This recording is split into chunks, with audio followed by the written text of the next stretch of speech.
Pan-African.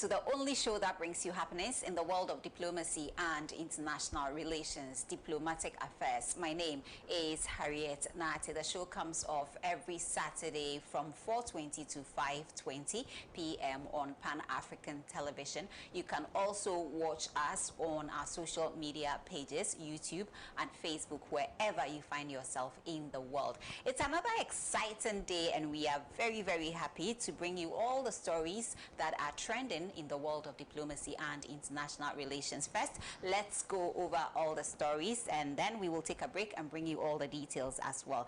Ghana's embassy in Washington, D.C. reopens following overhaul amid visa scam allegations. This is one of the issues that we will be looking at on today's show. And also, Ghana observes 77th UN Peacekeeping Day. This is an important occasion that is marked across the world. And we also have German-Ghana relations fostering ties through cooperation and culinary exchange. That is also another interesting issue that we'll be looking at on the show. And of course, you know, we're in South Africa for a week, you know, bringing you all the various tourist sites in South Africa. So we'll talk about Africa's travel in Durban 2025, industry players calling for investment in food, gastronomy, and of course, creative sectors. Ramaphosa meets Mr. Trump. That has become a big issue on the African continent. Reactions from all over. Our guest will help us really to understand what this whole thing means and whether it was well handled at the White House. We'll look at it from a lot of perspectives. And so basically these are the stories that are trending, and we are ready to bring you all the updates. I will take a break. When I come back, my guest I will introduce, and then we'll start the conversation. Welcome back. You're still watching Diplomatic Affairs with me, Harriet Nartey. Let me quickly go to my guest who is joining us on today's show. He is a regular. He's been on almost all the media platforms, sharing insights and his expertise on various subjects. And of course, we are very pleased to have him join us on this edition of Diplomatic Affairs. I have with me Farouk Al-Wahab, a diplomatic consultant, joining us to help us really break the issues down and also appreciate what is happening when it comes to this space. Hello, good to see you. Thank you so much for coming, as always. Thanks. It's good to have you in the studio once again. Same here. I saw you on other media platforms. Hey, yes, you were on TV3, you were on XYZ, and, you know, all the platforms. So we are very, very excited to have you join us on today's episode as we look at the various issues that are trending here. So I'm going to I'll give a brief background, and then you will help us really understand what is happening here.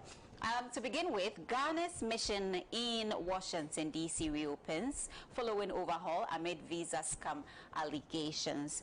Ghana's embassy in Washington, D.C. reopened on Thursday, May 29, 2025. Following a temporary closure due to allegations of visa fraud. In a press statement dated May 27, 2025, the Ministry of Foreign Affairs revealed that a team of seasoned diplomats led by a senior official from the Ministry of Foreign Affairs has been appointed to oversee the mission. This move aims to restore integrity, complete structural reforms, and implement a comprehensive systems overhaul at the embassy. The announcement comes a day after the Minister for Foreign Affairs, Honorable Samuel Okudzeto Ablakwa, confirmed the temporary shutdown via social media on May 26, citing ongoing investigations into visa scam allegations. Now, the ministry assured the public that measures are being put in place to address the backlog of consular services and to also ensure a more transparent and efficient operation moving forward. Now, this is our first story.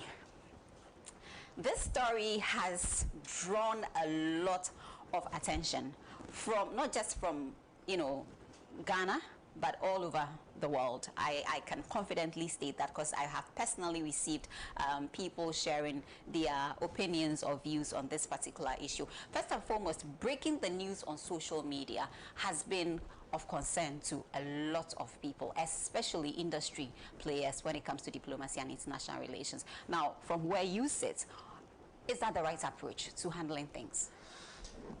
Thank you. Welcome. First of all, diplomacy deals with certain specifics. Diplomacy has its own way that it operates, not politics. Now, in diplomacy, things are kept very private, but then things are kept very strategic for certain reasons. Especially you are dealing with two countries, especially you're dealing with the image and integrity of a certain state called a nation, which is a host or guest, in another country. Right. In this regard, America hosts Ghana. So whatever happens at Ghana mission, it is deemed diplomatically is the Ghana government and the Ghana that has caused whatever that it is. Now, the Honorable Minister goes out there. Who rejected the neo-colonial. I believe that he might have gone there with a certain information, not that when he got there and he was able to unravel the rot or whatever mafia sense that was going there. So if that being said, and if he had a prior notice and information before going there, then in my view, it was just too much of effectiveness in that regard instead of being diplomatically efficient. What is it? Meaning that the entire mission is what is called the Ghana Embassy. Right. And the entire mission has different departments. We have the consular services, the political desk, consular session, student secretariat, a mixture, and a whole lot of the things. IT department. The IT department, you understand. The IT actually normally is worked with the accounts or the finance directorate of the mission. That is where. And the IT also works with the consular session, with visa, etc. Now, the important thing here is that if it was something related, as we've been told, about passport and visa issue, money, that means the enemy is known. The problem is known. So if the problem is known, is that particular department that you go in there and plug it out, or you close that department out, then efficiently employ audit service within or audit service external from your host, your country, in this case Ghana, and then you will give them the roadmap following what you have heard or what you do know, for them to go in there and investigate quietly, peacefully, in that manner. I've said, and I'll mention again, my good friend, a bit in my view, he said he contacted or consulted the presidency. Right. If even he did, that is okay. But I think in that regard, I would say that the presidency also erred to some extent to allow and give go ahead for such, yes, to be closed down, but then the level of its embolden it in the public domain, especially when anything that goes on social media platforms, regardless of whichever, it goes all over the world. Right. Now, you're dealing with a country that is your host, in this case, America. The America herself as a country has not severed diplomatic relations with Ghana. America has not asked our ambassador or any mission staff to go, declaring them a persona non grata. It hasn't happened like that. You remember in the case of Ibrahim Rousseau, the South African diplomat, ambassador, who was expelled in March from United States, is following what he has done. Americans perceived that he's anti-XYZ or against America. Instances that will lead a closure of a mission completely to the public like that is where, let's say, the mission herself is involved something against the state, that is the host nation, or the ambassador is involved or noted to have made certain comments and it angers the country, they can close it down. Or a certain fugitive who is not seeking asylum at the mission but rather hidden in the mission, that case the host nation can do that. But when it comes to clerical, administrative failures, such as, I won't use the word corruption, I'll use it, let's say, administrative flaws or accounting flaws, it does not necessarily need the public to know. It is a typically domestic issue that should be handled at that point quietly. It is what? A local issue, localized within the embassy. One, if somebody is just only a secretary to the council or a secretary to the ambassador, what has that person indeed got to do with visa and visa money? Are you getting me? Yeah. If somebody is at the press center or political desk, what have they got to do with accounting issues in that regard? So therefore, if the Prime Minister or the government in this regard, because he seeks permission from the presidency or the government, says that withdraw everybody and then let us, with the term used here, overhaul. If we knew and we know that we're going to overhaul, we could overhaul. Was it needed for us to publicly go out there and tell the world that our embassy or the mission is engaged in corruptible practices, i.e. Visa and then also passport monetary mafiosos? Don't Ghanaians have the rights? I mean, don't we have the rights to be filled in on what happens when it comes to government? That is what it comes into play of where diplomacy meet the regular politics. Okay, so you mean that it is okay for the people to actually be filled with information or made information known to them when it comes to what is happening at the various sectors of governance? Yes. Is that so? So then why is it a crime, or why has he erred in going about his job to actually let the people know that this is where you guys put me and this is the work I'm doing, this is what we have discovered, and this is what I think must be done to handle the issue? I won't borrow the word erred. I only say that he made a mistake. The modus, to me personally, was a little bit too harsh. That the whole embassy staff, because one, when you said, and the minister said that he has ordered and recalled all the mission staffs, and we're talking about 120 or maybe more. If you recall them, and it was brought to the attention, one, you should bring it to the attention of the host. In this regard, the State Secretary of State, Rubio. And then also in this regard, the State Department of the United States of America. What do you tell them before you close your ministry, your mission down over XYZ, and you are recalling them? Thank you. Don't forget that all of them went through clearance, diplomatic clearance before. They are working there not as ghosts. They are working there with visas, diplomatic visas as mission staffs. Therefore, when you recall them, America could have followed up suit and then what? Blasts. What does it mean? Also, cancel all the this and that. Go out there, subject yourself to your country, and then come through. Then they will ask them that, go for another clearance. What would have been the situation? And then two, asking all of them to come. Who was going to feed and purchase and buy their tickets? I'm a staff. I'm a driver at the mission. The whole mission is closed down. Everybody must come to Accra. Who is buying my ticket? The taxpayers. Thank you. They will be reluctant not to pay, so you have to pay. So when you bring them down, those who are not involved, the drivers, the cooks, etc., and then the secretaries, name them. How do you buy ticket for all of them to come down and all of them to go back? Or i.e., in this regard, you are still going to go through the accounting department, and for that matter, the director of finance or the one in charge of finance and the IT. So you made mention specifically on day one that the IT department, there is a corruptible practices and also a link that has been worked to our central data or the central payment link, etc. So we know where the issue is. In that regard, it is something that should have not been made public because one, the big hubs, the big embassies, the big missions in this country, America, United Kingdom, France, Germany, Holland, etc. Go out there and find out from them. And of course, your program is being listened or watched by diplomats. Do you know what issues happens at their missions? Do you know how many times they send their secret police?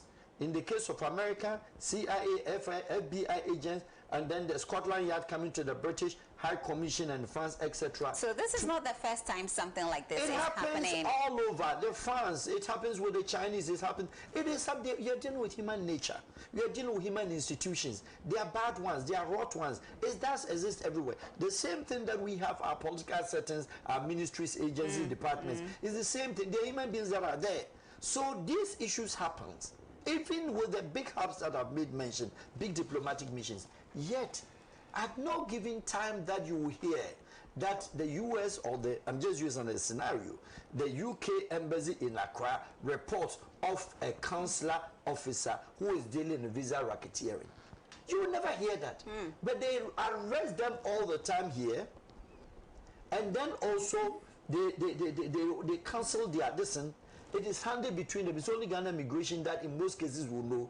And he, the foreign minister, should also attest to this fact that at the foreign service, when something happens with some of these missions, they write to inform them that in the capacity of our counselor, in the capacity of this or this, and he has been recalled for further questions over X, Y, Z. Without much details. This is not made public on their social media platform because in this regard, somebody, like I said, if the US decided to retaliate with that action that, oh, that is what is going on there, then please, all your mission staffs, including the head of the mission, they declare them persona non grata. You are now coming to apply for visas to let them go. What have we done out there? That is one. Two, how would the general public, the feel of how and what is happening at Ghanaian mission?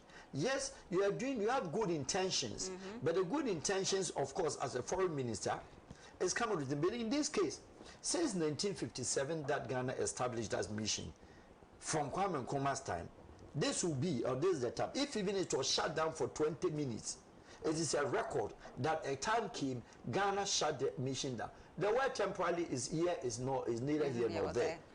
Do you understand what I mean?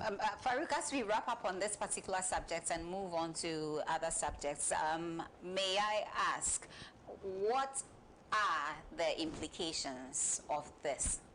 The implications is that I do not know how behind the scenes how the Americans certainly they will engage the mission. They certainly will, the State Department will engage the mission. They will engage through their embassy here with the Ministry of Foreign Affairs, something that with that one they will not put it out there. So these are some of the needless, in my view, implications that actually it could have been handled in this regard diplomatically. So the foreign missions, and for that matter foreign affairs, when an event, we have this across board, and I will not begrudge the minister from taking any action. Some of us, we know worse one than this.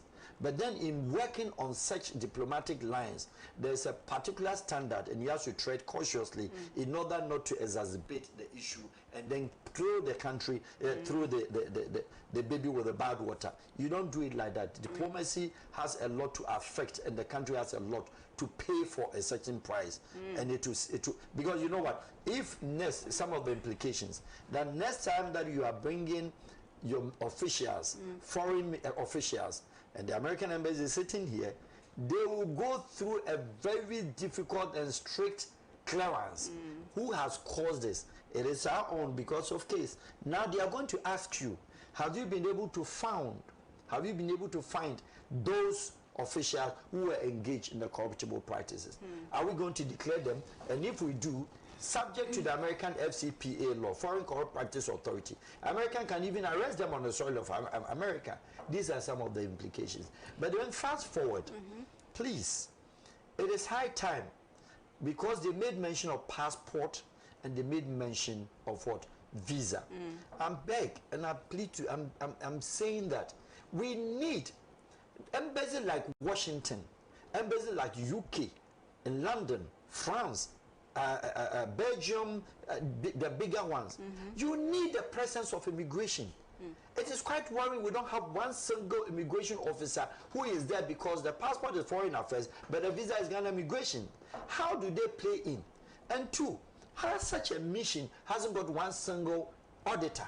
Ghana Audit Service, they should have a budget, and an audit service personnel qualified must be at any of such embassies. That is what it is done practically all over the world with high profile missions and those who are really serious doing business, because we make a lot of money in Washington, so as New York. That's strategic. We look at the locations. Ghana huge presence of Ghanaians who are even naturalized Americans, and these embassies that they go. So you don't have an immigration officer to do efficient issuing of visas or do efficient issuing of passport. Who knows passport better than the immigration? Not the foreign affairs. The immigration, they know. How well are they involved? So following this issue, it is my advice that the Honorable Minister and his ministry, they must, whether they like it or not, engage with the Ministry of Interior rapidly, quickly, without delay, get immigration also on board, as well as other service. That would be my proposal. Okay, in that case, but wait, before I move on, does a country need permission from the host country before shutting down their mission? Yes, you can't shut down the mission like that. It's a chain. Diplomacy is a chain. So you need to communicate. You have to communicate to the State Department. All right. Do you think India High Commission in Ghana here can just get up without informing him first, the Honorable Minister of Foreign Affairs, two, informing the president or the head of the diplomatic corps, and they pack because a certain Indian driver has slapped the ambassador, then they close the mission and they go. If even is one day, should the host nation decide to be a bit stiff and rough on that call, and if I don't know, I do not know how it went on. If maybe permissions or information were advanced and noticed, I wouldn't know. But if it was not done, America, you know, is a hub and a home. Washington is one of the important home of diplomacy. They could have reacted. What would have been our destiny? Now then it creates a kind of diplomatic role, a kind of diplomatic problems. Then we have to now find solutions. Now it comes to president, and we know, excuse me to so, we know whom we are dealing with. And in that case, I would call it President Trump. He could have reacted. And certainly there will be remarks one day to come that go and see at the American embassy, Ghana embassy, what is happening there. I told you they are corrupt. These are things that the country, in my view, wouldn't have to create and then toss ourselves into the hot water. It is not done. Okay, thank you so much. We will let you go after the next story. Let's talk about Ramaphosa's visit to the White House to meet Mr. Trump, Yes. the President of the United States. Now, I personally, I was monitoring, prior to his visits, I was monitoring events that were unfolding, you know, prior to his visits. And so I had kept, you know, keen eyes on how things were going to play out, and so I made sure that I didn't miss a thing. But let me give this background and then we will delve briefly into this as well. South African President Cyril Ramaphosa recently met with the U.S. President Donald Trump in a highly publicized and contentious Oval Office meeting. The meeting centered on sensitive issues such as land reform and alleged violence against white farmers in South Africa. President Trump at the meeting presented a video that claimed to show mass graves of white farmers, suggesting a white genocide in South Africa. South African courts have dismissed the genocide narrative as unfounded. The meeting has strained U.S.-South Africa relations, leading to diplomatic tensions. In response to the meeting, the U.S. State Department expelled South Africa's ambassador in March 2025, and the White House granted refugee status to some white South Africans despite broader refugee restrictions. Farouk. Yes. Another bombshell. Another sensitive and controversial subject, if you ask me. Well. Like I said, prior to this meeting, I was actually looking forward to how things were going to be. When people talk about the meeting, one key thing they state is that they were meeting to discuss trade. But on the back of this, I knew that there was no way they were going to move forward without looking back, due to the various allegations made by the U.S. president, you know, that white South Africans were mistreated in South Africa, their lands being taken away from them, and a whole lot. So I knew that that issue actually led to the two countries severing relations, and that they were going to really discuss matters around that before any other thing, making progress, you know. So I knew this was going to come up. So I don't agree with people when they said that oh, you know what, it was just to discuss trade. They couldn't have discussed trade without this issue coming up in that meeting. However, you will be the best person to tell us how things went. The meeting started so well. There was a screen ready to actually show images or visuals of white South Africans being maltreated in South Africa, and a whole lot. Documents were ready to be presented. I mean, who would have thought? Well, I mean, let me call it, every administration has its own style. I'm referring to the current U.S. administration and how they see things. Let us not forget that President Trump has warned and advised that U.S. missions in Africa is closing as many as almost about 25. So there's already an issue in the air. How maybe this administration sees the African continent, maybe that could be. Two, let us not forget about last year, BRICS, when the South Africa hosted the BRICS, and then the comments passed by the Western government, some of them, and then particularly America, when Russia President Vladimir Putin was being hosted, as well as Xi Jinping and others, prompting the South African Minister of Foreign Affairs, when she had also responded that South Africa is an independent nation, a sovereign nation with its own rights, and we are capable and we are entitled to invite whoever we want to invite and to host whatever. Do you remember that story? Yes. That was already incubated. So the heat was on. The diplomatic port was overheated already ahead of the visit of His Excellency Ramaphosa-Trump.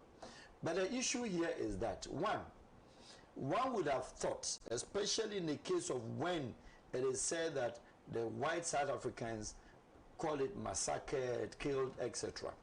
I can say on authority of fact that since the ANC took office, if any nationals have been affected in the country of South Africa, I will squarely say that's rather the African countries. Right. The xenophobic attacks had never been against the white South Africans. The xenophobic attacks had been against, especially even the frontline states members, the Zambians, the Zimbabweans, Namibians, Mozambicans, and then most especially Ghana and Nigeria citizens, Congolese and Cameroonese, who are all being a victim of xenophobic attack, where we've watched 3 different times.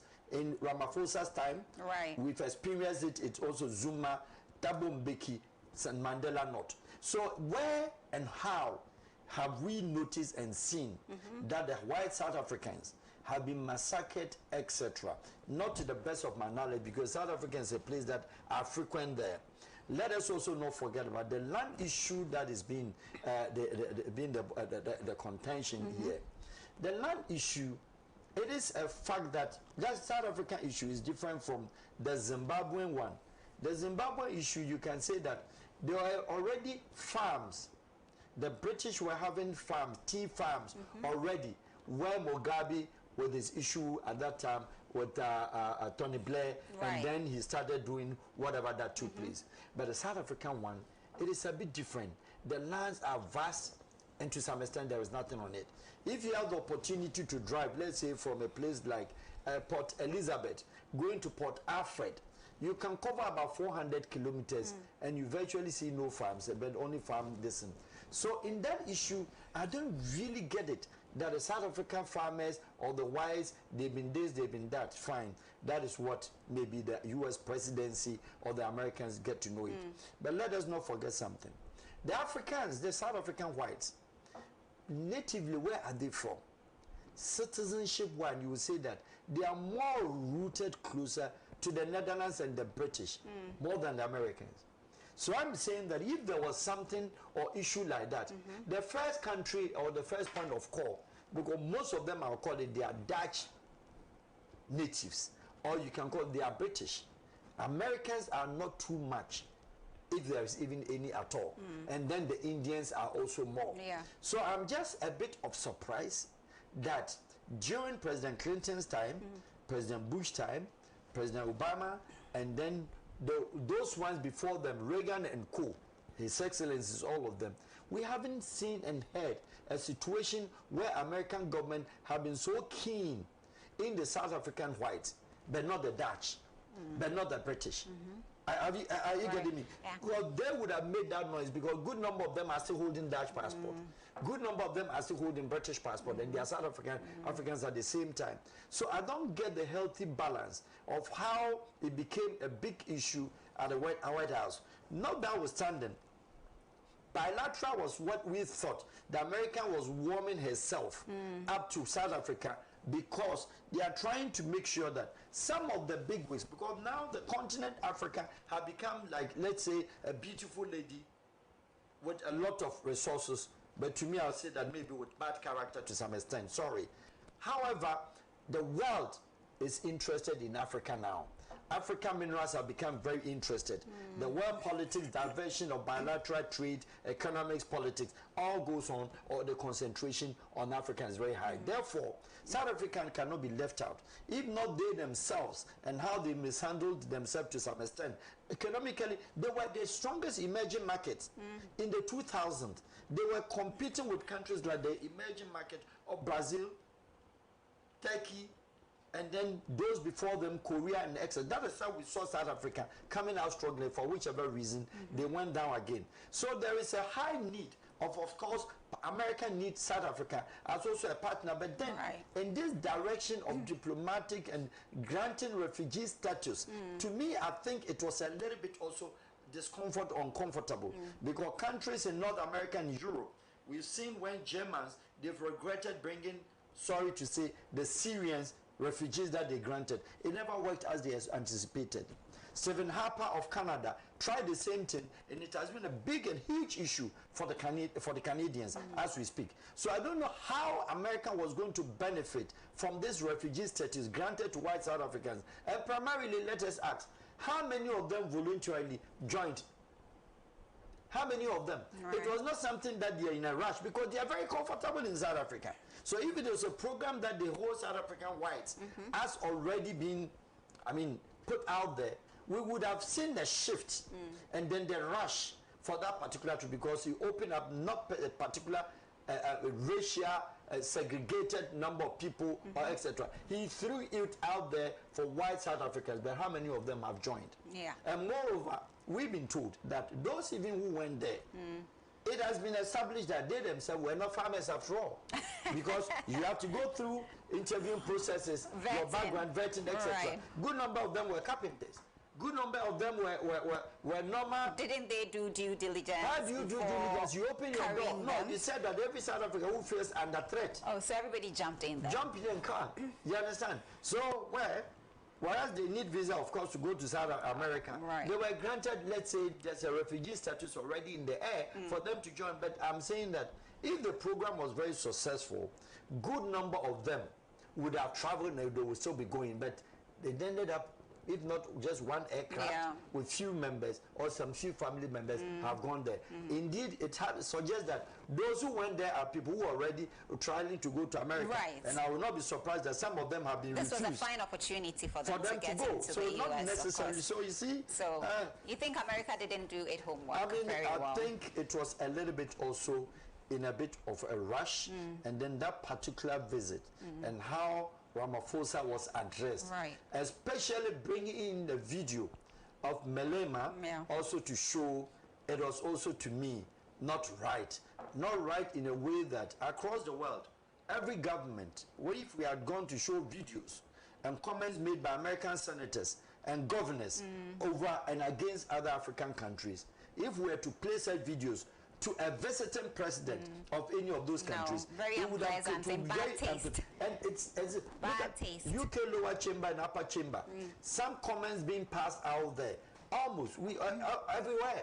We have the far right activists, the far right politicians, the far left, etc. They pass serious comments against certain nations, but these are not documented, recorded to show opening the eyes during a state visit by a president from that party. It's not done, in my view.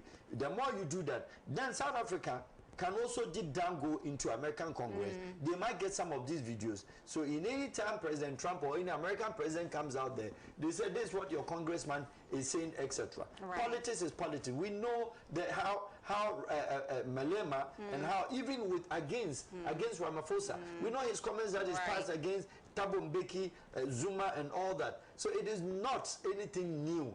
So for that one, Ramaphosa couldn't be the person to pay for the price of what Malema is doing, but rather it is portrayed as is the nation. But Malema doesn't represent South Africa. Malema represents himself and his party, for that matter. That is his ideology and his philosophy. So Americans should have viewed that point that he's a politician, a single person, not the country or the state South Africa. His reflections are certainly not the reflections of the government. It was wrong. Right, absolutely. Since we are talking about the U.S. and some of the measures being taken by the United States now, away from the bilateral meeting between the U.S. and South Africa, let's talk about the U.S.'s decision to actually halt visa for international students. This is one of the issues that has also received a lot of attention. So I want us to briefly browse on this one. U.S. President Donald Trump's administration has ordered U.S. embassies around the world to stop scheduling appointments for student visas as it prepares to expand social media vetting of such applicants. An official memo said social media vetting would be stepped up for students and foreign exchange visas, which would have significant implications for embassies and consulates. Now, it comes during a wide-ranging Trump crackdown on some of America's most elite universities. Harvard is one of the universities that has been targeted, and he sees these institutions as too left-wing, accusing them of failing to combat anti-Semitism when pro-Palestinian protests have unfolded on campuses. Yes. Interesting. Yes. In this regard, once again, certain countries have been made mention of. Students from particular countries. Yeah. How does a Ghanaian student pay for the price if there is an anti-Semitism practices on any of these campuses, etc. Now, he was very particular not only about call it recruiting and training or educating people for them to be SYZ against the Americans. No. They chose their words carefully.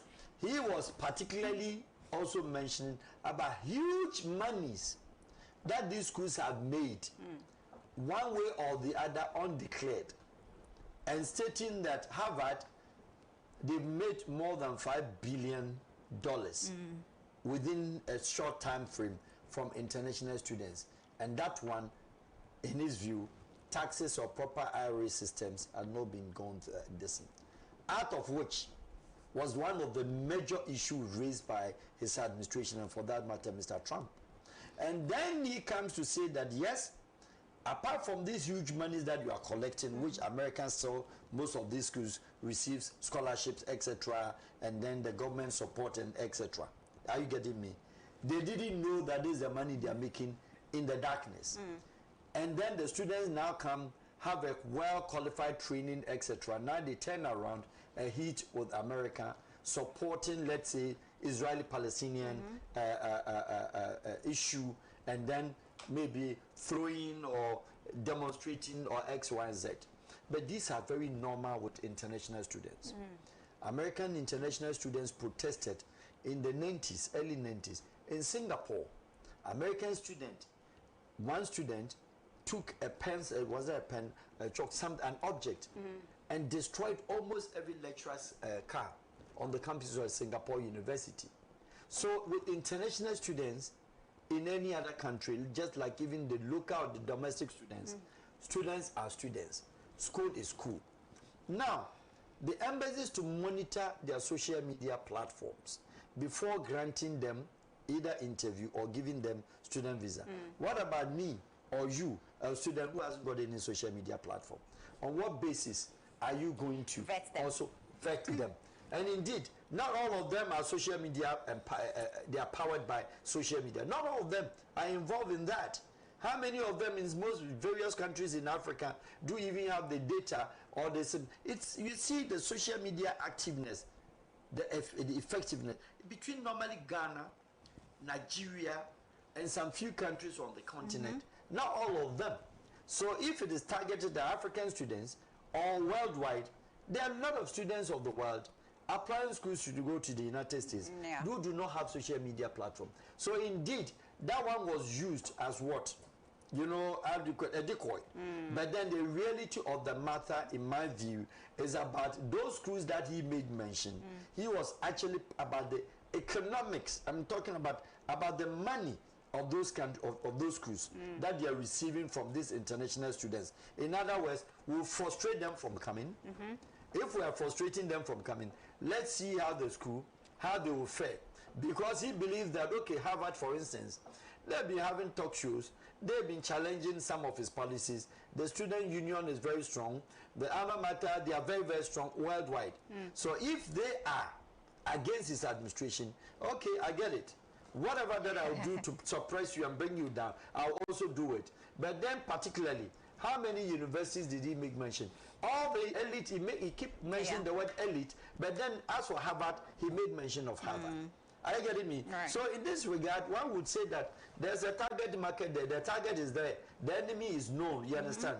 It's rather unfortunate that we have had to pay for, the price. But that, Harriet, suggests that do we also need to say that there's an elite university somewhere that we cannot build the same thing on our own here? Isn't this a fine opportunity? Isn't it an opportunity for us? Because one, in the year 80s, in the 90s, under the Lee Kuan Yew's government in Singapore, which used to be one of the poorest countries in the Southeastern Asia or Asia, they were able to attract the best lecturers in all the universities of the world.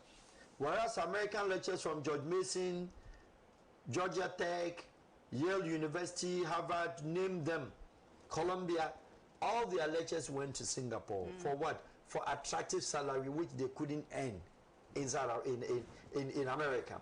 What did the Singaporeans do? They gave them an American lecturer who is so fast and expert. A Harvard lecturer takes about $500,000 a month. So they rushed and left American universities and went. What were they seeking to attract? They were seeking to attract also the brain drain that they do to us. They did the same thing. And when you get that salary, one, you cannot use a car in Singapore. You have to auction a car. A car insurance is about $100,000. So if you earn $500,000, $100,000 is gone. You need accommodation. Accommodation is about almost $25,000. So if you are, so at the end of the day, you'll be left with about 50-40. Yes, Americans are earning about 20,000. They use them, the Europeans, the Americans, Singaporeans use them over the period when they got the money, they got the know-how, trained their students, they dropped their salary, and all of them went back. At the end of the day, Singapore today, if you're talking about best IT universities of the world, the other Western world, they have it already.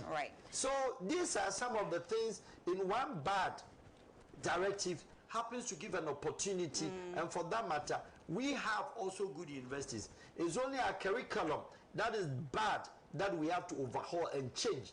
The same curriculum that they have in there, we can bring it down here.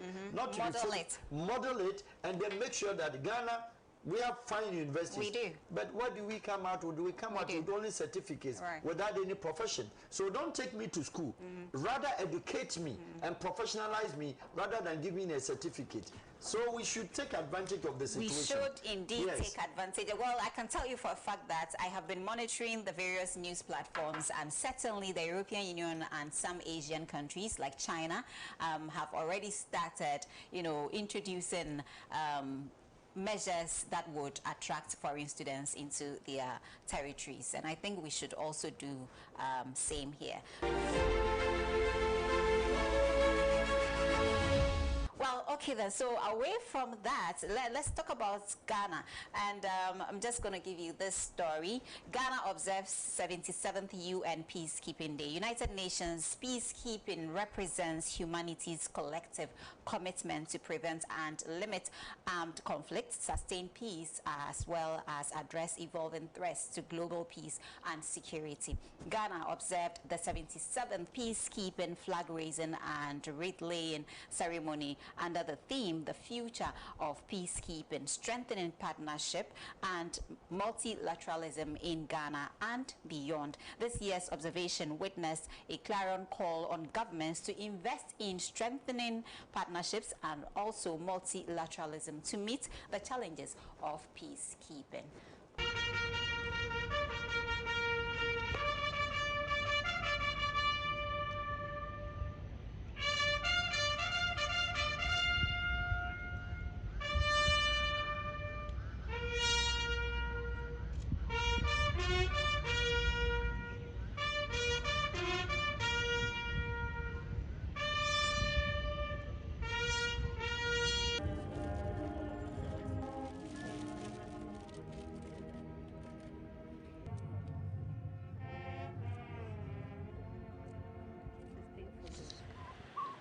The presence of our men and women in uniform stands as a powerful testament of their indispensable contribution in advancing the cause of peace and security.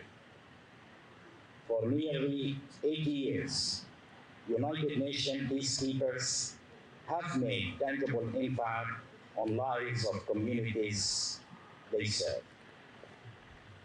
They have saved and changed lives in some of the world's most fragile political and security situations, having helped many countries successfully navigate the difficult path from war to peace.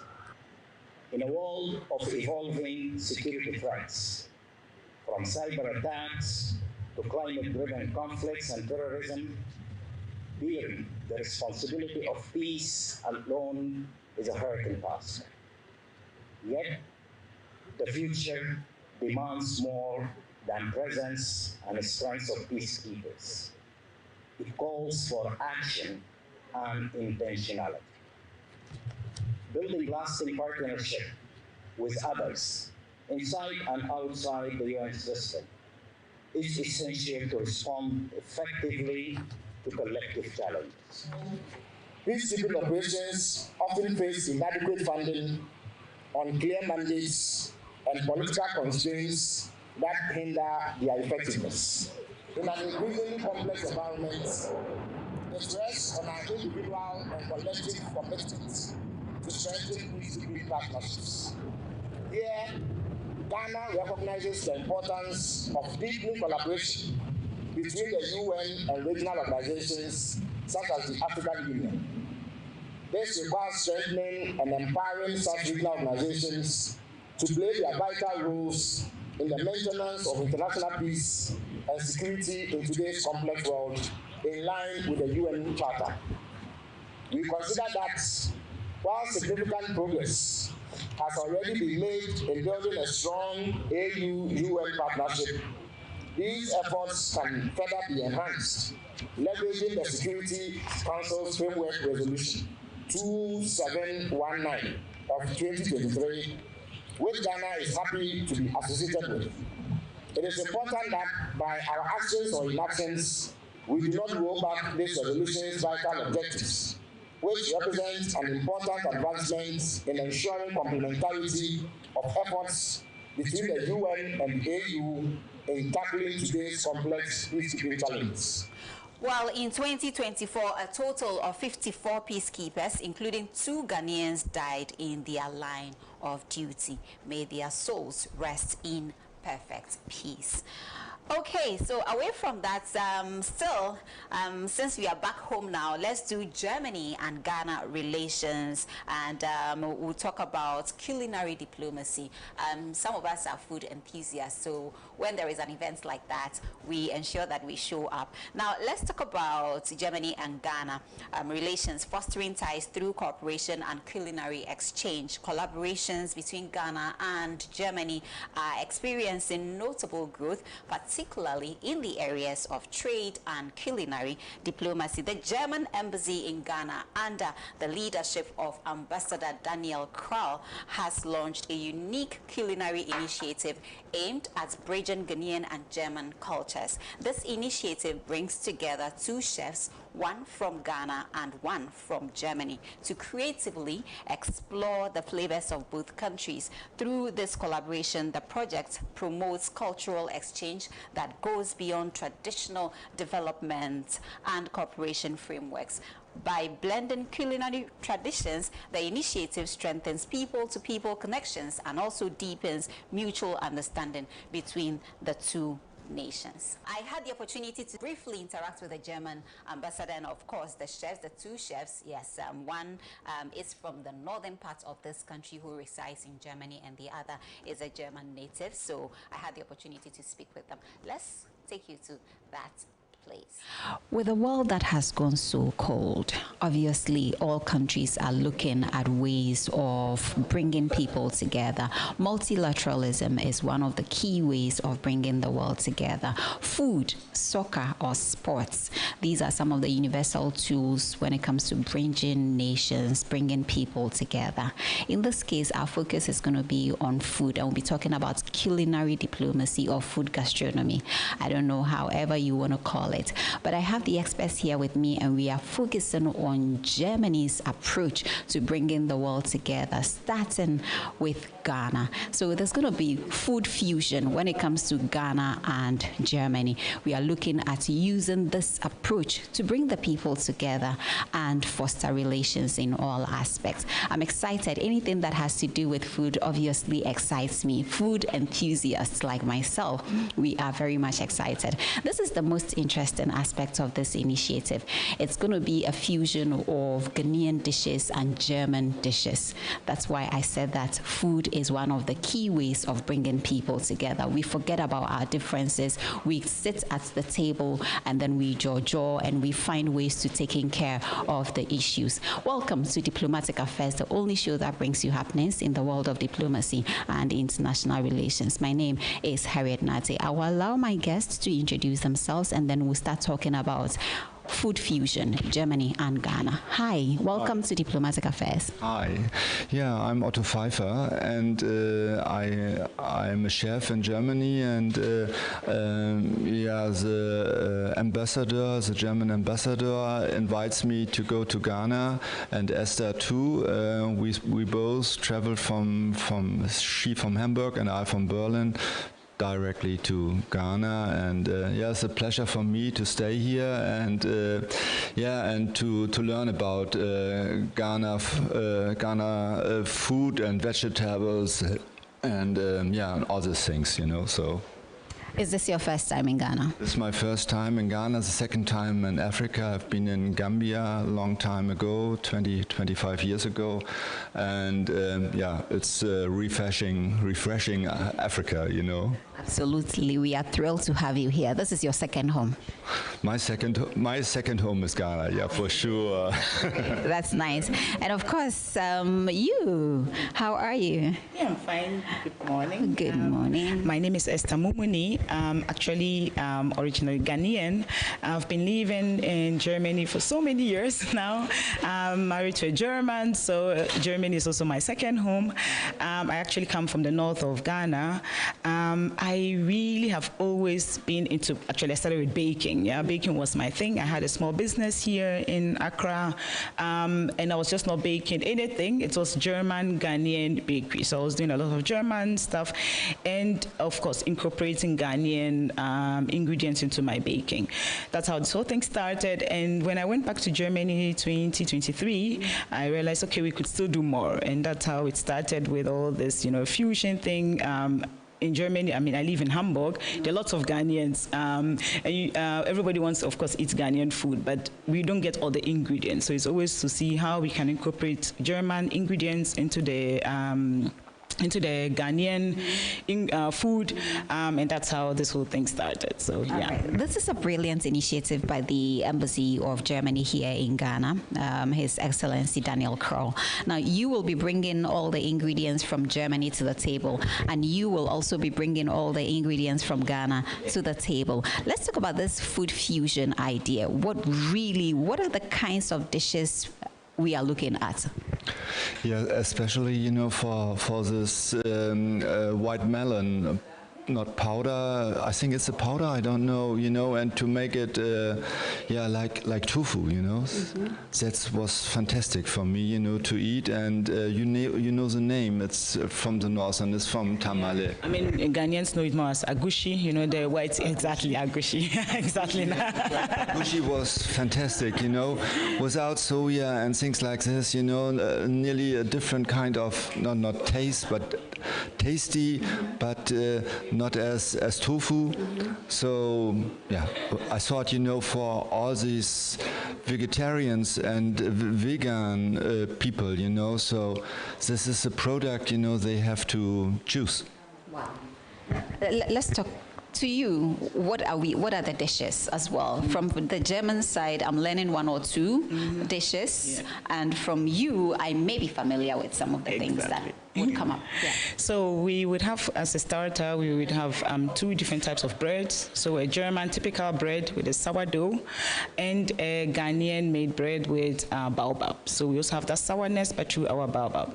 Then we would have two dips. The first one would be out of the bambram beans, which we all know, but we always eat bambram beans as beans. And I thought, why not make it, you know, we have hummus, which we are also familiar to as a dip. But then we're not using hummus or the chickpeas, we're using bambram beans for that. So we're changing the twist, you know. We had the dinner last week already, and we did it, and everybody... You had the dinner without me? Sorry. So and a lot of people were very, you know, surprised. Yes, so we have the bambram beans dip again, then we are making a batter, like, you know, the with moringa and shea butter. Also as a dip, you know, just have something else. Then we are going to have a starter. We call it in the north Euro. It's made out of maize and beans, which is actually usually cooked together, and we just eat it with oil and onions. I don't know if you've seen that before, yeah. But then we are not just going to leave it that way. We're just going to use just a little of it. Then we would have a German, what was it again? After the Euro, this is a ball, like a little bit like a croquette. I don't know the English word, you know, for it, and the Dutch people eat it really often. And there's some pork inside, and we made for the vegetarians, we make it with cheese, wagashi. Exactly. Wagashi, yeah. It's one of my favorites. Yeah, you like that, yeah. So, and we fry it in a different way, you know, crispy, not with panko or with bread flavors, you know. So we will fry it with. So actually, we would also just very nice comment. So we're going to have actually a tiger nut drink, which we actually all know. But when we do the tiger nut, we're not just going to throw away the chaff, what is left. Yes. We're going to use that one to, instead of the breadcrumb, we're going to dry it and use the tiger nut to make the wagashi, you know, to fry it. So then you have this nuttiness from the tiger nut into the wagashi. So we're not just going to fry it the usual way, but then have it a bit of the post twist. We use it, the powder or this crisp, part also for the German part, you know, that we will fry it, this kind of not really meatballs, you know, they are soft, they are juicy, crunchy, and so, you know, they are really tasty and I think delicious. And we have Aleppo underneath, you know, so the ball and Aleppo, and so it's really a mixture between Ghana and German kind of food, yeah. So if I'm hearing you clearly, nothing is going to go to waste. No, that's also the idea. We throw a lot away, a lot, and that's the thing that we just have to think, what can we do with what we don't actually need? You know, you can always use you cook for something, exactly, you know, or even for the vegetarians, you know, you can always just make, in Germany normally they also do something like meatballs, but just out of vegetables. So, you know, you can even just put them all together and then with some egg to put it together to also make something else. So we are just going to try to just see that we don't have much waste, and then try to reuse the things that we don't need, or even last time we did out of sweet potatoes, we made chips. Yeah, which was also something that we usually don't do. We don't fry it, we just put it in the oven to dry it, so it's also healthy, you know. When you even eat a lot of it, it doesn't, add only a little bit salt and that's it, you know. So, and when you have a carrot, you know, and you have to peel it, you know, so you can use this, or you can use it for a vegetable, both, oder wie, ja, für eine Brühe. Well, thank you so much, Chef, representing Germany and of course Ghana. And you say Ghana is your second home, right? And Germany is your second home. So Ghana is your first home, actually. Well, thank you so much. But you know, we are not done. We are taking a break. I would like to also speak with the head of mission for Germany, His Excellency Daniel Kroll, so we can expatiate more on what this whole thing seeks to achieve. What is the goal at the end of the day? Today we are coming to you briefly from the residence of the German ambassador, and of course it's all about a very great initiative. It has to do with food. We are talking about food diplomacy, culinary diplomacy, food gastronomy, whatever you want to call it. But the most important expression for me is food fusion when it comes to Germany and Ghana bilateral relations. I love the approach, and I always say that these are some of the greatest means of getting people together when it comes to anything around food. Whether we are fighting, we still sit at the table, we eat, and then we dialogue. And then by the time we are done eating, we are friends. So this is one of the key ways of bringing people together. That's why I'm excited about this initiative. I have with me His Excellency Daniel Kroll, and he will be telling me basically what this whole thing seeks to achieve. What's the objective? Excellency, welcome to Diplomatic Affairs. Harriet, thank you very much for having me. Welcome. Let's talk about food. Did you like food? I love food. Everybody loves food. Sometimes I love it too much. And you know, my Ghanaian friends talked me into enjoying the Ghanaian food, and it resulted that I gained 15 kilos since I came to Ghana, yes. What's your favorite? Just two Ghanaian dishes. Palava sauce is my favorite, and I love very much fonio as a salad. Okay, that's good. Now let's talk about this great initiative of yours that seeks to bring the two countries together. Well, I think it originated when we were talking about our support for Ghanaian security initiatives in northern Ghana, and I thought that we all know that security is not about machinery, firepower alone, but it's about winning the hearts and minds of the people and the trust.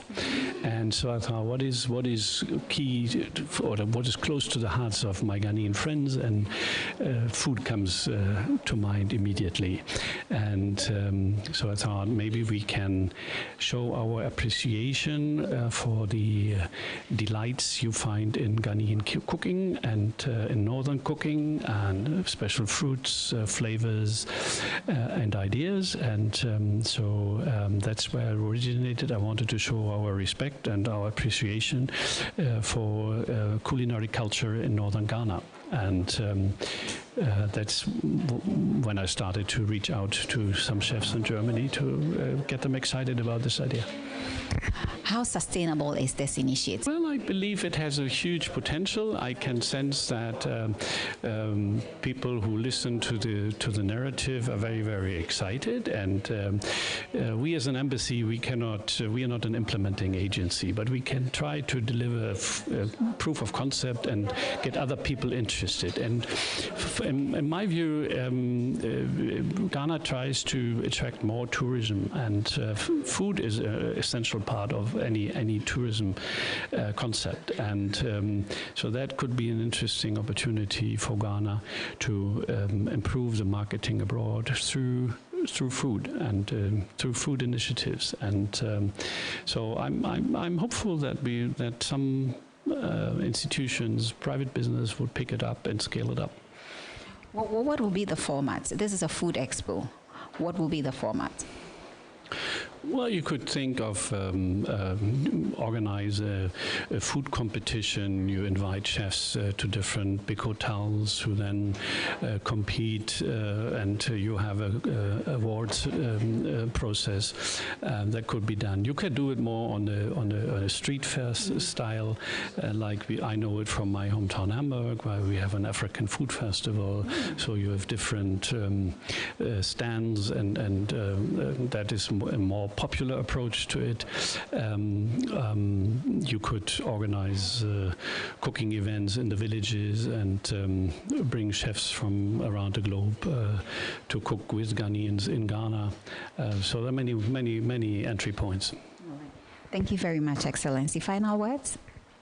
Good appetite. Good appetite. Thank you so much for talking to us. We appreciate it a lot. Well, there's a very popular expression or saying that the way to a man's heart is what? Food, right? By extension, I think the way to any country's heart is food. So I am of the belief that this is going to bring everybody to the table and bring all of us together. Thank you so much for watching.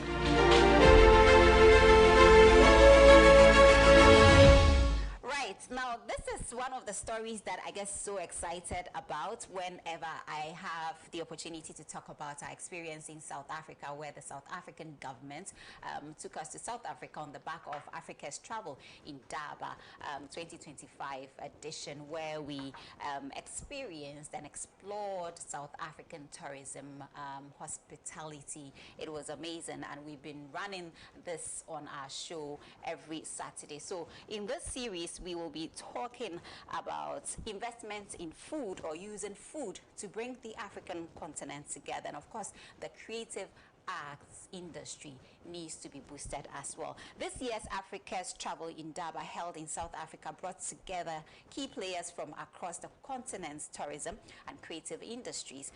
Among the major highlights was a strong call for increased investments in food, gastronomy, and locally produced films as strategic tools to drive both intra-African and international tourism. Industry stakeholders emphasized the growing role of culinary diplomacy in shaping Africa's tourism identity.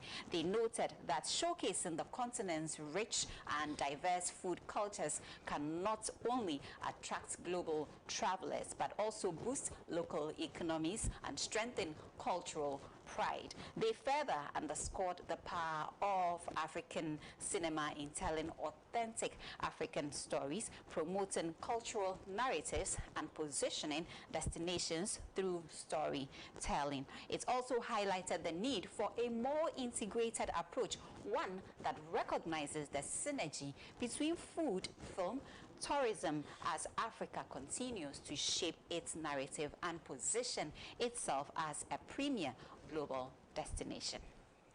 Whatever, that's Statue of Liberty in somewhere, two of them. But we all know it, but they've never been. It's only because through the media. And a lot of it comes through television series or from You know, I did a project. I was trying to get involved with South African tourism. You know, they finance this travel show, right? Which goes to Discovery Channel and all that, massive funds. So I said to them, you know, it's nice that you do that. You know, you spend a couple of pounds, millions of them, where you could actually take that whole budget, break it into small little film projects. It also has a global approach. And it could actually empower local guys, but could drive even more tourism, you know, instead of giving to one guy. So there was always this initiative, right, that where there's an understanding how these are linked together. This is Diplomatic Affairs. We are coming to you from South Africa, Durban. It's a beautiful city. We are enjoying it so far. This is our second time participating in Africa's travel in Durban. And of course, we are here for all the assignments. One of the key assignments is to ensure that we are covering all the essential sessions, the deliberations, the discussions, the dialogues that would be happening here. And this morning, kickstarting our day is a very important conversation around tourism. Tourism is actually the conversation we are having throughout this gathering, and we are looking at the various elements that come to play when it comes to tourism. Now, there was a very important conversation that took place not too long ago. I have a very beautiful lady who is here. She will introduce herself, and then we'll talk about Africa's travel in Durban. We'll look at the fact that we are using tourism to drive development, not just for South Africa. See, that's the good thing about this. This is African diplomacy. This is at the multilateral level, where South African government is actually driving this initiative to ensure that the entire African continent comes together, pull their resources together, knowledge sharing, exchanges, and drive the African continent. And so I would like us to start our conversation. Please introduce yourself.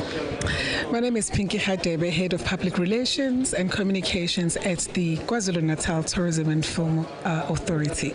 Pinky, thank you so much for joining us this morning. It's a pleasure to be talking to my fellow citizens in Ghana. I can't wait to be in Ghana one day. Yeah. Well, you should. We are looking at ways of using tourism to drive development on the African continent. Let's talk about how we can actually leverage tourism to bring development to our continent. You know, as South Africans and Africans, we haven't seen each other. We've just, boundaries and have been opened, and now we are now able to travel our own provinces, our own country, and SADC and the rest of Africa. So tourism plays a very critical role in making sure that our destinations are open and people are able to connect with us wherever they are. So tourism plays a critical role because then the different cultures, the different places are known and are visited, and that's peaceful because tourism is leisure after all. Tourism is business and tourism is film as well. So using film, using tourism, and also using our culture, our different culture, you will be shocked at how connected we are because of the languages we speak, of our culture, and because we've been closed off as South Africa mostly. Now that the South African government has made sure that as policy level, we're able to actually travel Africa so that we can also have Africans come to everywhere, go to all African countries that were previously closed and had, different regimes, and now we are one. So tourism plays a very critical role in actually introducing us to new destinations such as Durban, KwaZulu-Natal. And Durban is indeed very beautiful. Absolutely. Durban is warm, so today you think it's a summer day, and we are actually in autumn. So Africa Travel in Durban, where we are today, actually brings the world and it brings Africa to us because this is a Pan-African show, a tourism show, and we're very, very excited to see brothers and sisters from Nigeria, from Ghana, from Lesotho, from everywhere. We are all in one, and we are all enjoying the beautiful, amazing Durban. How can we use film as a storytelling tool to promote peace on the African continent? It's a very, very critical question that you're asking, because film plays a very, very good role in removing perceptions about Africa, if I can say so. Remember, Africa was seen as, war-ridden, and South Africa was closed for many, many years. So film and storytellers are the people that are going to transport our culture, our food, our destinations using storytelling. So this good example, we had a very, very insightful panel, as you were saying here. He was telling us about the work as a South African is doing in Congo, and the life that the Congolese, the beautiful life that they are living, we're now going to see is through film. So just like how in KwaZulu-Natal, Durban, we have our own international stories that are being made here. Your Mission Impossible aids, our stories, our language, our music, Amapiano. You see it internationally. The diversity. Our beaches here. We have a 600-kilometer stretch of pristine beaches in KwaZulu-Natal, and Durban is our gateway. The city, Durban is our gateway, and people are coming here to eat, the food, to actually experience the Zulu culture, the Indian culture, the Dutch. So the diversity that film brings, diversity that tourism and film bring is enormous, and that is peace in itself, because it says we are a safe destination for Africans to come to, for everybody to come to. So in essence, peace remains very critical, and ensuring that safety of people that come and travel in our destination remains paramount. Thank you. But coming back to South Africa and understanding our culture as well, and around Africa, which I think we shouldn't just close it off to South Africa, we should open up to the entire continent. There's so much more to offer. And it sort of changes what gastronomy really means to us. And a big part of gastronomy within the African continent, I think, is storytelling, like Chef Johannes says, nostalgia, and really tapping into your culture and championing your culture.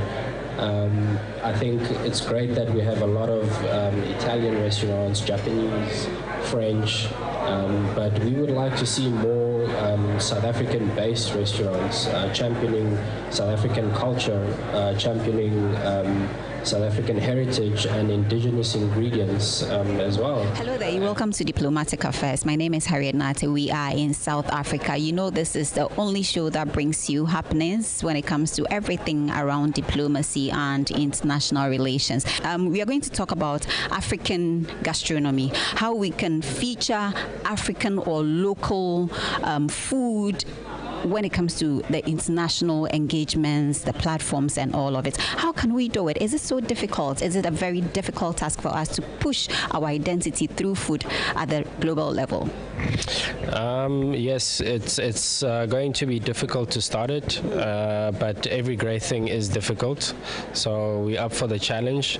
But for me, it's really about looking at the entire continent and trying to source the best product or ingredient from each part of the continent. For example, your country, Ghana, has got very good cacao, and we source our cacao from there, and I believe that Kenya and Tanzania has got the best coffee, or Ethiopia as well, so we source our coffee from there, and we use Ada salt as well, coming from Ghana, which is much cheaper than Himalayan salt and much healthier as well. So it is difficult, but once you get into it, eventually, and you make the relationships with the suppliers, and hopefully we get to trade more easily across the continent, then I think it's something we can do. We can do it, but it's going to be a difficult task. Have we even started? I think we've started making small strides. Most recently, I had some of my team members in Ghana to go and showcase our wines at a food and wine festival. And the idea was that bringing those conversations together, bringing South African wine with Ghanaian food together, to create an experience, because it is all about bringing people together and sharing moments of joy, sharing moments of conversation, and taking that further. And food is one of those things that bring people people around a table, and it brings people to an equal space to enjoy something together and to break bread and really have this kind of forward thinking of what can we do together. And I believe together we can achieve more and not alone. Presentation. Let's talk about presentation when it comes to African foods. You know, one of the exciting things to see is when you look at the plate, the way some of these Western dishes are presented. Even if you don't want to eat it, some of them, to be honest with you, I don't even want to go there. But then the sight of them looking all pretty, sexy, cool, makes you want to taste it, right? Let's talk about presentation. Well, I think, you know, the big strength that we have is, you know, the diversity of produce that we have access to, you know, and it's a very colorful and diverse spectrum, and that obviously governs the presentation of our plates with the ingredients that we use. And I think, especially here in South Africa and in the southern part of Africa, you know, the diversity that we've been focusing on is down here, and yeah, that makes is basically the passport too of the artwork that we create. Yeah. So, final words, presentation. Presentation, it looks so nice, you know, that anyone would want to have a taste of it. I mean, I believe that you eat with your eyes first. That saying is very much true. And obviously the most important is the flavor. You know, yes, we want to make it look good, but what's authentic is the flavor in there and the story behind it. And it's just like a human being. You're a good human being inside. You're well thought out. The only thing now you need to do is dress well, and that's how I look at it. Yeah. Are we there? In terms of presentation, I think we're doing better than a lot of international countries. I think we're probably top 3. Because we're unique, like Chef Johannes said, we got a lot more to offer. We got the Indian side of our heritage. We've got beautiful colors. We're green. We just got more to offer. Yeah. Presentation. Do you know kenke in Ghana? No, I don't know. It's eaten. You eat it with fish and pepper. Yes, and you have to eat it with your hands. I am dreaming of one day where I would see kenke presented in a manner that anybody would want to have a taste of kenke. You can eat it with it's not cutlery kind of a thing, you know what I mean, right? Yeah. So I know you have such dishes here as well. So how do we do it? Presentation is very important. No, I think presentation is important, but also the enjoyment behind it. If the dish is allowing you to eat with your hands, and that is the authentic experience that you get, then that should be how you experience it. For every dish, there's a different way of dining and experiencing it, and we shouldn't shy away from it. As long as you don't eat so messy that it looks messy. But the important thing is every chef, every establishment is putting together a product that you really engage with, and that enjoyment that you get from it, that is what the chef wants. And I think that's what the chef puts on the plate. All right. Thank you so much, gentlemen. It's been a pleasure speaking to you. I really appreciate your time. The world knows that we've got really good taste when it comes to food. However, I think one of the problems is presentation. How we dress the food in that plate actually matters a lot. So I have been curious to speak to the chefs. I want to know, I've seen wache presented in a manner that looks so yummy and really nice. How can we be intentional when it comes to, you know, dressing up our food and making them look nice in the plates? So we've been talking to the industry players, and they have shared their views or perspectives on this particular subject. Thank you so much. I'll see you guys on the other side. Let's look at the EU in the spotlight. Now, the European Union held the EU-Ghana Business Forum to mark a powerful milestone as the European Union and Ghana reaffirmed shared commitment to sustainable trade and investment. Now, according to the European Union, this partnership is not just about business. It is about building a greener, more inclusive future for all. We bring you this excerpt from the forum that was held right here in Ghana with the government, with the President of the Republic of Ghana in attendance.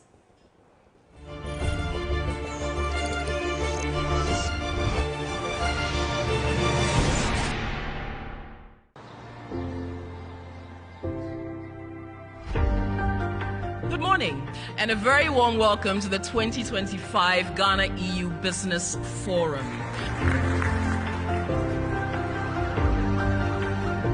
Distinguished guests, ladies and gentlemen, please rise as we receive our guest of honor, His Excellency John Dramani Mahama, President of the Republic of Ghana.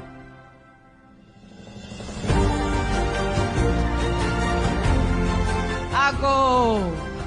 Welcome to the conversation that has become commitment. We're doing it through a global gateway, through Ghana and Europe.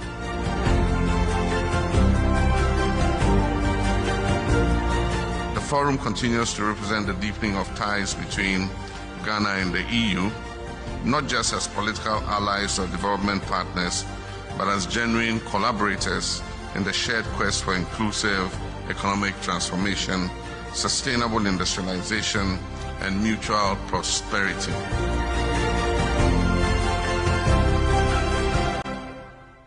With this gathering is testament to the strength of the partnership that the EU and Ghana hold together. I think this is really the objective we will be pursuing all together during those 2 days and far beyond. And we would see this business forum as part of the joint cooperation to increase the macroeconomic stability and further economic development of the country. Today, it's fair to say that it's a great gesture that we have both undertaken from the European Union and the Ghanaian side to create a space, possibly to create more jobs and to support growth and to diversify the economy.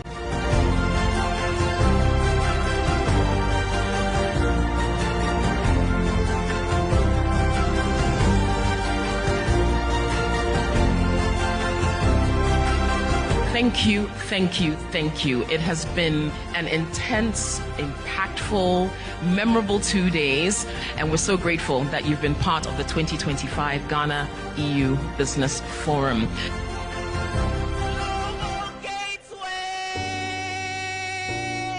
Thank you so much, EU Ghana Business Forum 2025.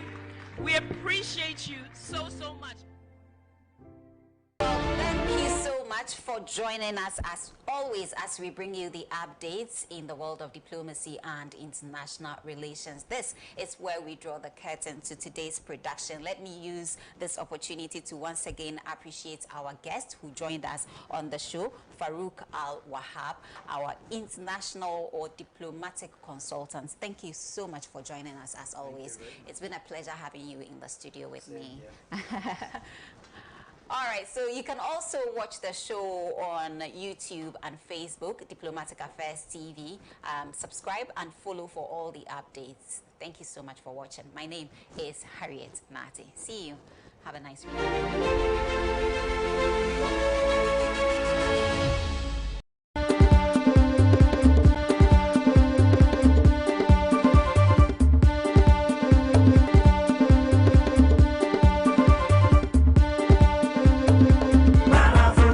Truly African. Ha! Hata udi esa mluku faso.